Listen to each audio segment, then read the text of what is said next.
Assalomu alaykum.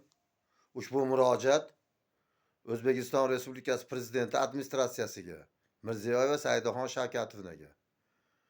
Hurmatli Saida Shavkatovna, men sizga YouTube orqali, TikTok orqali, Facebook orqali juda ko'p murojaat qildim.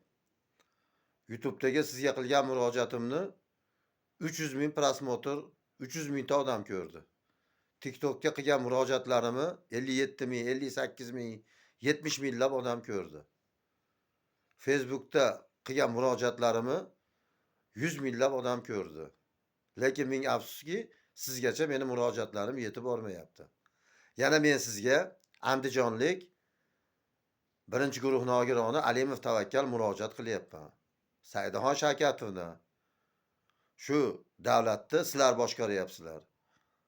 Prezident administratsiyasida ishlayapsiz. Menga bo'layotgan nohaqliklarga barham beraylik. Andijon viloyatida hammasi yaxshi deb sizlarni aldashyapti. Andijon viloyatida sudlar bir tomonlama ishlayapti. Tergov ishlamayapti. Nohaqlik ko'p. Bo'lib ham menga nisbatan juda bir nohaqlikni kuchaytirishib yubordi. Meni nomimda bo'lgan hovli joyimni Turonbank mansabdorlari o'zlari meni nomimdan arizani o'zlari yozib, o'zlari qo'llarida qo'yishib, qalbak hujjatlar qilishib, meni nomimdagi hovli joyimni sotib yuborishgan, o'zlashtirib yuborishgan. Holat Andijon viloyat xatshunoslik Ichki ishlar boshqarmasi xatshunoslik ekspertizasi bilan o'z isbotini topgan. Revizorlarning xulosasi bilan, arxivlarning javoblari bilan o'zini isbotini topgan. Endi men mana qilib dod deb qolarmay. Saidaxon, sizdan iltimos, o'zingizni vakilingizni meni oldimga jo'nating. Prezident administratsiyasidan kelishsin, o'rganishsin holatni. Hamma hujjatlarim menda turibdi. Men har bitta gapirayotgan gapimni men qog'ozlar bilan, hujjatlar bilan men keltirib beraman. Saidaxon, bunandaqa qilmanglar.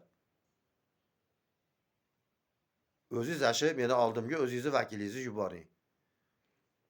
Bu nohaqliklarga barham beraylik. Juda chiroyli gapiryapsiz.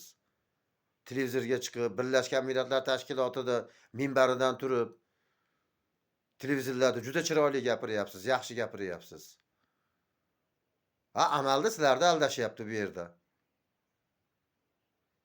Andijonda hammasi yaxshi deb sizlarni aldashyapti. Hech qanaqasiga yaxshi emas.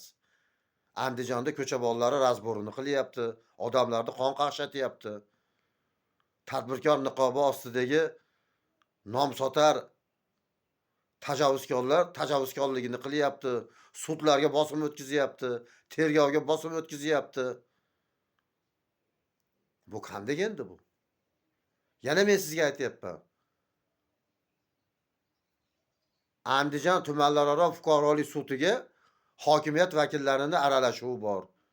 Tergovga bosimlar bor, sudyalarga bosimlar bor. Bularni qonuniy ishlagani qo'yishmayapti. Baribir nima bo'lganda ham qonun gapirsin. Konstitutsiya yozilgan. Qonunga hamma birdek javob berish kerak. Prezidentimiz aytayapti-yu, jinoyat jazosiz qolmaydi. Adolat, adolat, adolat deb. Ko'chani ham mana prezidentimiz aytdi, tozalab chiroyli qilib qo'yinglar, odamlar emin-erkin yashasin deb. Andijonda ko'cha bolalari mazasini qilib yuribdi, razborini qilyapti, qimorini qilyapti. Odamlarga azob beryapti. Biz endi mana bunday qilib internetga chiqib dod deb qolarmaylik, Saidaxon. Bir kimdir kelib deb turib, nima deyapsiz? Deyish ham kerak-ku. Shu mana shu internetni kuzatib o'tirgan Ichki ishlar vazirligi, Davlat xavfsizlik xizmati xodimlari olib kelib ko'rsatinglar shunaqa murojaatlarni ham. Bunday qilmanglar. Olib kelib mana bunaqa holatlar bor ekan deb. Bizning chiqishlarimizda, shaxsan meni chiqishimda davlatning manfaati ham turibdi. Bu Turonbank mansabdorlari davlatga to'lanishi lozim bo'lgan 10 milliardlab pullarni to'lamagan. Men buni keltirib beraman, men hujjat bilan keltirib beraman men. Bundan da qilmanglar, davlat manfaati turibdi. Ha, bundan da qilishsa to'g'ri kelmaydi-yu. Biz endi dod deb qolaveramizmi? Saidaxon, iltimos jiddiy qarab bering. Bu meni chiqishlarimga. Hammani ko'ziga mananda qilib yomon ko'rinib, endi shu Birlashgan Millatlar Tashkilotiga borib, endi Jenevaga borib, endi arizalar topshirishimiz qoldi. O'zinglarni qo'linglarda-yu. Do'yetova bormaylik endi. Mana bosh prokurorga murojaat qilyapman, ichki ishlar vaziriga murojaat qilyapman, Oliy sud raisiga murojaat qilyapman. Rahmat shu Andijonga, shu Andijon viloyat prokurori bir qonuniy ishlaydigan bir yaxshi inson keldi. Ko'p muammolar yechilyapti. Rahmat shu odamga, umridan baraka topsin. Yaxshi inson ekan. 7 yil deganda qog'oz oldik. Shu odamni qonuniy aralashuvi bilan, qonuniy talabi bilan. 7 yil ko'rdi. Andijon shahar ichki ishlar tergovi bu Shohrubey degan tergovni boshlig'i bor. 7 yil ko'rdi. Bitta jinoyat ishini 7 yil ko'rdi. Mana Andijondagi haqiqiy holat. Bu bitta men emas, juda ko'pchilik dod deb yuribdi. Domlalarning ishini 15 ta tergovchi ko'ribdi. Bunaqa bo'lmaydi-da. Nima bo'lganda ham shu bir endi bir qonunlar gapirsin. Bo'ldi endi bular endi bir to'yish ham kerak-ku endi. 7 pushtiga yetadiganini qilishib oldi endi bo'ladi. Biz ham bir jinday biz ham bir bag'rimizga shamol tegsin.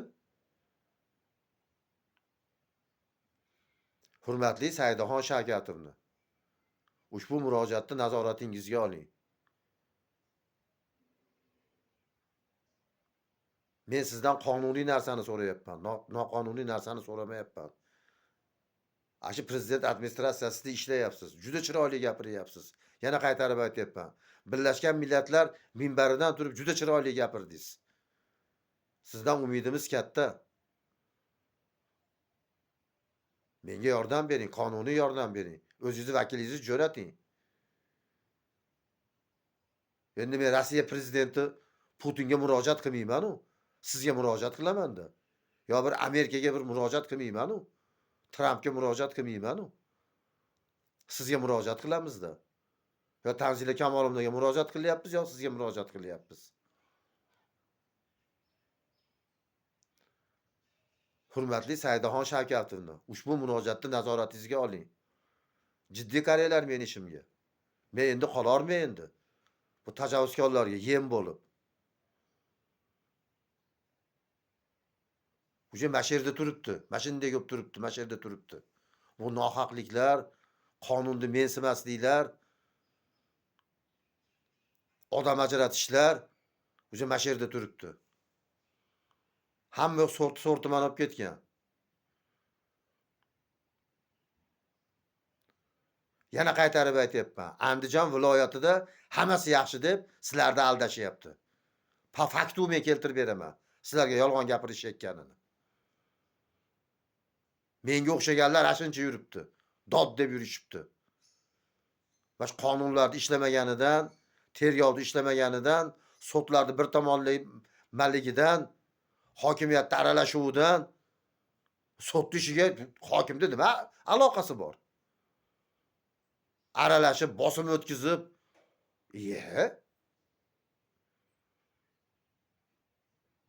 mayli, tadbirkor bo'lsin. Ishchi o'rnlari yaratsin, lekin halol pokizada birovlarning mehnatini evazidan emas-da.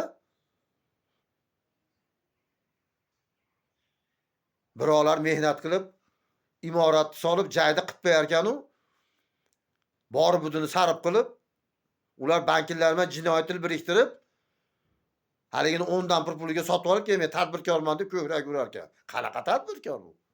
Chista qaroqchilik-ku.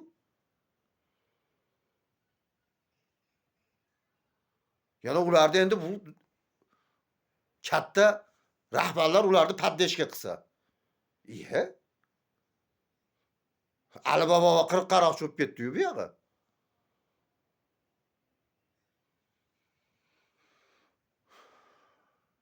Saidaxon,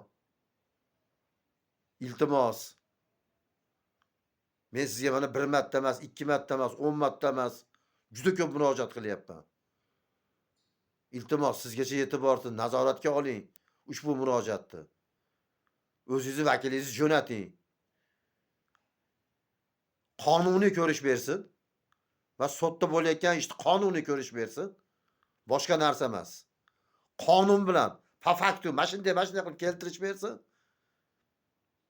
Biz qo'l ko'taramiz. Taqdirga tan bergan odamlarimiz. Qonun tomonlama men haq oladigan bo'lsam, joyimni qaytarish bersin. Va sud orqali joyimni qaytarib olay.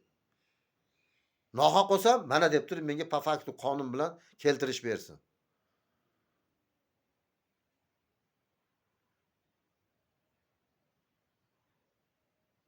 Hurmatli Saidaxon Shakatovna, ushbu murojaatni nazoratingizga oling. Sizga andijonlik 1-guruh nogironi Alimov Tavakkal murojaat qildi.